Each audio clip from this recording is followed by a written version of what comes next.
Hey guys, it's Golem, and today we're going to be discussing Omen on Bind. Omen has been gaining popularity on Bind, with teams like Foot and Carmine Core leading the charge. Foot in particular has played a lot of Omen on Bind, but what makes it so good that they would ignore the meta and play this unknown style? The key to Omen's strength lies in his versatility. Omen has a very dynamic set of utility that lets him take advantage of weaknesses, and pull off things that other agents just physically can't do. For example, his teleport alone lets him access tight places in the map that only Jet or Raze could reach, and reposition quickly after taking a fight. But in my eyes, the strongest utility are his smokes. Boy, let me tell you about the one-ways. The one-ways on this map, crazy. You got one-ways in short, one-ways in hookah, another one-way in showers, second one-way in showers, another one for long, one for U-Haul, one for CT heaven, one for on-site B, one for elbow.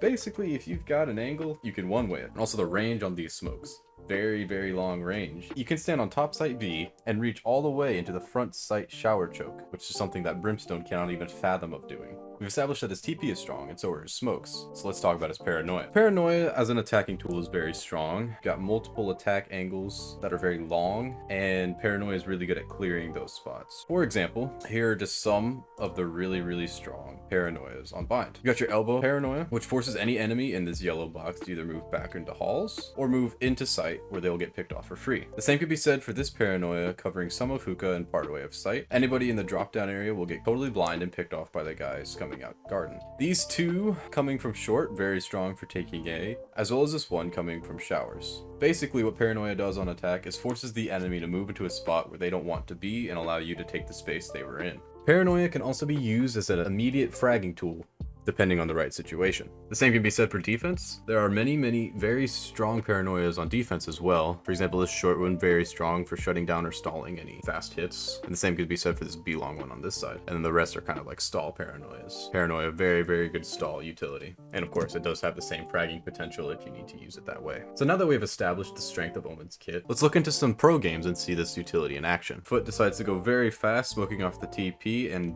Shin TPs into their spawn. To mask the TP, Foot does a very fast hit onto the B site with Raze Rocket, killing Cenid quickly. UJ is forced into garden by a bunch of spam and utility, and Foot has complete control of the site. Foot hears two people TP from A, and quickly makes the decision to go through CT spawn into A and flip the map. Shin makes the call and waits for his team. Once everybody is grouped up and ready to go, they run through spawn, and Shin uses his Paranoia to make sure there is absolutely nobody who can fight him on the way there. They clear heaven and CT and absolutely flip the map, planting back site and making their post plant set up so that the defenders suddenly have to become the attackers. Foot went on to win this round. So what can be said about Omen on Bind? Oh, well, firstly, it is not a replacement for Brimstone. If you play the Omen on Bind, you have to play a very specific and different playstyle. Omen's utility is far more dynamic and versatile than Brim's utility is, with far more one-ways and Paranoia usages than there are smokes and mollies. Besides that, the mobility of Omen far outweighs the Brimstone mobility. However, Brimstone ult, I think, is far stronger. As we've seen here, Omen utility is incredibly useful for site takes and site holds. As we went over in Valorant, we can see the immense value Omen utility brings both to attackers and defenders. And we've just seen how a strong Omen ult basically catapulted the round into KC's favor. This proves that Omen is not only viable, but somewhat good, and if utilized correctly, can be a very strong asset on a map like Bind. So next time when playing your Bind maps, instead of just insta-locking Brim, why not consider the Omen?